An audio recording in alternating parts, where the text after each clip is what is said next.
वर्ग 8 विषय इंग्रजी मधील आपण 2.2 हा आज लेसन अभ्यासणार आहोत. यामध्ये लेसनचं नाव आहे the house builder. This is a story of mason. What is the meaning of mason? Mason means a person skilled in cutting or dressing and laying the stone in building or who one build with a stone. म्हणजे गवंडी काम करणारा, बांधकाम करणारा त्याला इंग्लिशमध्ये mason असे म्हणतात. Who work for a building contractor. The mason always strove to his work to perfection. हा जो मेसन होता हा काय करायचा, हू work for a building construction. तो एका जो बिल्डिंग कन्स्ट्रक्शन आहे, जो इमारत कंत्राटदार असतो त्याच्यासाठी तो काम करत असतो. The mason always strove to to do his work perfection. म्हणजे हा जो मेसन होता हा जो what is the meaning of strove. Strove means made great efforts. त्याच्या कामाविषयी त्याला अत्यंत तो परफेक्ट होता. त्याला बिनचूक काम व्हावं याच्यासाठी तो गवंडी नेहमी झटपट करत होता. As soon as a house had been designed by the architect and detail finalized by the engineer, the contractor would send for the mason and leave the responsibility of building the house to him. As soon as म्हणजे लवकरात लवकर, जितक्या लवकरात लवकर जो architect आहे, जो वास्तुविशारद आहे, जो घराचा आराखडा तयार करते, त्याने जसं आर्किटेक्टनी जी बिल्डिंग आहे ती डिझाईन केली की त्यानंतर सगळा जो काही तपशील आहे तो पूर्ण अभियंता इंजिनियर चेक करतो आणि मग नंतर तो कंत्राटदाराजवळ पाठवतो.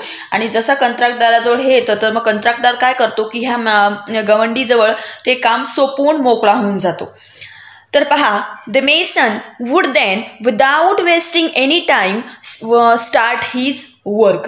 मग तो गवंडी अजिबात वेळ न घालवता काम सुरू करीत असतो. He would take great interest in his work of building and do it with the full dedication. तो आपले बांधकाम अतिशय आवडीने आणि पूर्ण जीव ओतीन काम करत होता. हा जो इथला मेसन आहे, जो गवंडी काम करणारा आहे, त्याला खूप त्याच्या कामामध्ये इंटरेस्ट होता आणि त्याला त्याचं काम चांगल्या पद्धतीनं व्हावं यासाठी तो नेहमी धडपड करत होता. He made sure that he use the best construction material of high quality, the measurement of walls, doorways, arch etc. तो नेहमी काय करायचा, बांधकामासाठी लागणारी जी काही सामग्री आहे, जे काही मटेरियल कन्स्ट्रक्शनसाठी यूज होणार होतो तो ते नेहमी चांगल्या प्रतीचं वापरायचा. त्याच्यानंतर दरवाजांचं, भिंतींचं जे मोजमाप असतं ती मापेसुद्धा तो बिनचूक घ्यायचा. तसंच आपण जोही काही काम करत आहे तो बरोबर आहे की नाही तो नेहमी चेक करायचा. Were perfect and he gave an excellent and appealing finishing to whatever he built. तो जोही काही आपण बांधलेली प्रत्येक गोष्ट उत्तम आणि आकर्षक आणि सफाईदार असेल यासाठी तो पूर्णपणे नेहमी खबरदारी घ्यायचा. The owner of new house built would be more than satisfied with the construction. आता जोही काही घराचा मालक असायचा तो घराचा मालक नव्या बांधलेल्या घराच्या त्या मालकांना बांधकामाच्या गुणवत्तेमुळे अपेक्षापेक्षा अधिक जास्त समाधान मिळत होतं. की जे हे काही घर बांधलेलं आहे, एक अपेक्षा असते की या पद्धतीनं घर बांधलेलं असावं, त्याहीपेक्षा चांगलं काम हा मेसन हा गवंडी काम करणारा करत होता. बिकॉज ऑफ द झील, diligence, loyalty and persistence that he displayed in his work, the mason was in a great demand and fetched good business to his contractor. आता कामाप्रती असलेले त्याचा उत्साह, झील म्हणजे काय, a great enthusiasm and energy in one's effort. enthusiasm म्हणजे खूप जास्त उत्साही असणे. diligence, what is the meaning of diligence? You can see in a pink margin. diligence means constant careful efforts. persistent means continuous efforts. म्हणजे जेव्हा हा गवंडी काम करत होता तो काय करत होता की त्याच्या कामाचा जो उत्साह आहे, त्याची जी मेहनत आहे आणि त्याने सतत continuous efforts, persistence means continuous efforts, जो नेहमी तो सतत प्रयत्न करत होता त्यामुळे त्याच्या कामाला खूप जास्त मागणी होती. आणि त्याच्या कामाला खूप जास्त मागणी असल्यामुळे त्याच्या कंत्राटदारालाही त्याचा फायदा होत होता आणि त्याचा कंत्राटदार जो कॉन्ट्रॅक्टर होता त्याचा सुद्धा बिझनेस खूप चांगल्या पद्धतीने चालत होता. Subsequently, the contractor recompensed the mason handsomely with a very good salary. आता साहजिकच कंत्राटदार त्या गवंड्याला त्याच्या कामाचा उत्तम मोबदला देत होता. He could meet the need of his family satisfiedly without the scarcity. आता त्यामुळे तो गवंडी काम करणारा होता तो त्याला चांगल्या पद्धतीचा मोबदला त्याच्या कामाचा मिळत होता. त्यामुळे तो कुटुंबाच्या सर्व गरजा कोणत्याही चणचण न भासवता भागवू शकत होता. The mason did continue working with a great devotion for many years. अशा रीतीनं हा जो गवंडी काम करणारा होता तो वर्षानुवर्ष एकनिष्ठपणे काम करत राहिला. Till he became a grandfather. कुठपर्यंत त्यांनी काम केलं तर जोपर्यंत तो आजोबा म्हणजे जोपर्यंत तो म्हातारा झाला नाही तोपर्यंत त्यांनी काम करत राहिलो. Then he decided that it was time to retire and spend time playing with his grandchildren. त्यानंतर मात्र त्याने असा निर्णय घेतला की आता त्याला रिटायर व्हायला पाहिजे आणि जो काही त्याचा उर्वरित काळ उरलेला आहे तो काळ त्याच्या नातवंडासोबत खेळण्यासोबत त्याने घालवला पाहिजे असं त्याला वाटायचं. Being a firm-minded person, he informed his contractor of his decision to retire from house building. त्याचा दृढ निश्चय होता की मला आता रिटायरमेंट घ्यायचंच, आता मला पुढे काम करायचंच नाही. मग असा दृढ निश्चय असलेल्या या गवंड्यानं काय केलं की त्याच्या जो कंत्राटदार आहे, जो कॉन्ट्रॅक्टर होता त्याला सांगितलं की मी आता या कामातून रिटायरमेंट घेणार आहोत. The contractor was very disheartened म्हणजे फेल्ट डिसअपॉइंटेड. आता कॉन्ट्रॅक्टर साहजिकच नाराज झाला असेल कारण की इतका चांगला काम करणारा गवंडी त्याच्यापासून आता तुटणार होता. त्यामुळे त्याला ते चांगलं वाटत नव्हतं. To lose such an excellent workman and urged the mason to continue his job. तो अर्ज म्हणजे विनंती करणे त्या गवंड्याला म्हणत होतं की नाही तू काम सोडू नकोस. त्याला विनंत्या करत होता की तू काम चालू ठेव. बट टू नो अवेल म्हणजे ऑफ नो यूज म्हणजे त्याचा काही उपयोग झाला नाही. त्याने खूप विनंत्या केल्या पण ते जो गवंडी होता त्याचा निर्णय ठाम ठरलेला होता. The mason had made up his mind and refused to carry on. त्या गवंडी काम करण्याने आपल्या स्वतःशी एक निर्णय ठाम घेतला होता की मला आता हे काम सोडून द्यायचं आहे आणि मला रिटायरमेंट घ्यायचं आहे. Finally, the contractor convinced the mason to build one last house on a beautiful and convenient site as a special favor. मग या कंत्राटदाराने अखेरीस शेवटची त्याला एक विनंती केली की एक सुंदर आणि एका सोयीच्या स्थळी एक शेवटचे घर मला बांधून दे.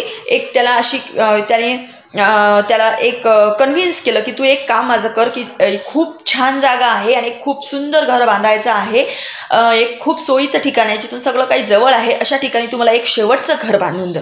The mason agreed to do so with a great reluctance, not to happily either. आता पहा हा जो मेसन होता हा शेवटी इच्छा नसून त्याने नाखुशीने काम करण्यास तयारी दाखवली की ठीक आहे मी काम करेल.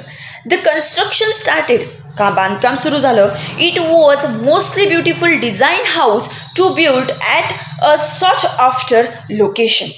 अतिशय सुरेख आराखडा बनवलेले ते घर एका खास निवडलेल्या ठिकाणी बांधले जाणार होते. However, the mason could not put his mind and heart in his work. परंतु तो गवंडी आपल्या कामात चित्त गुंतवू शकला नाही. He did his work very roughly and carelessly without interest and dedication. हा जो बांधकाम करणारा गवंडी होता जो आजपर्यंत खूप चांगलं काम करायचा तो आता ओबडधोबडपणे काम करायला लागला, निष्काळजीपणे काम करायला लागला आणि निरक्षणे काम करायला लागला. Even the building material use was a low quality. जो आजपर्यंत नेहमी बिल्डिंग मटेरियलचं जे काही मटेरियल लागायचं ते चांगल्या हाय क्वालिटीचं वापरायचा, यावेळेस त्याने ते लो क्वालिटीचं वापरलं. But he did not care. त्याला त्याची काहीही काळजी नव्हती. He simply wanted to complete the job in haste and finally retire. त्याला फक्त ते काम लवकरात लवकर संपवायचं होतं आणि रिटायरमेंट घ्यायची होती. The house was ready earlier than expected. Very roughly made structure, weak walls, poor finish, and did not look as good at all as design. घर खूप लवकर तयार झालं, म्हणजे अपेक्षेच्या पेक्षाही जास्त तयार झालं. त्याचं स्ट्रक्चर चांगलं नव्हतं, भिंती खूप पुअर होत्या, घराची फिनिशिंग चांगली नव्हती आणि जसं ते दिसायला पाहिजे होतं, जसं डिझाईन होतं, अतिशय सुरेख असे डिझाईन असणारं घर त्याने व्यवस्थित बांधलेलं नव्हतं. At the mason did not care, पण त्या गवंडी काम करणाऱ्याला त्याची काहीही काळजी नव्हती. He informed the contractor that the house was ready and he was waiting to hand over its key to him. त्याने त्या कॉन्ट्रॅक्टरला सांगितलं की तुमचं घर तयार झालेलं आहे आणि ह्या चाब्या तुम्ही इथून घेऊन जा. The contractor arrived at site. Contractor त्या साईटकडे आला. He had a file of legal document on his hand. त्याच्याजवळ त्या घराच्या लीगल डॉक्युमेंट्स होते. The mason handed over the new house keys to him. त्या मेसननी काय केलं, त्या गवंडी काम करणाऱ्याला, त्या कॉन्ट्रॅक्टरला त्याची जी चाबी सोपवून दिली. The contractor did not step forward to enter the house to see it. पण कंत्राटदार ते घर पाहायला काही पुढे आला नाही. But the contractor did not step forward to enter the house to see it. Instead, with the broad smile, he handed over the file along with the house keys to the mason and said, "पहा, त्याने घर न पाहता त्या कंत्राटदाराला माहिती होतं की हा मेसन खूप छान घर बांधतो आणि त्यामुळे त्याने घर न पाहता एका हसऱ्या चेहऱ्याने आपल्या हातातले जे फाईल होती, जे लीगल डॉक्युमेंट्स होते, ते लीगल डॉक्युमेंट आणि चाव्या अतिशय हर्षभरीत स्वरात त्या मेसनला दिल्या आणि म्हणाला, sed beaming very happy stone, these are the ownership documents of this new house in your name.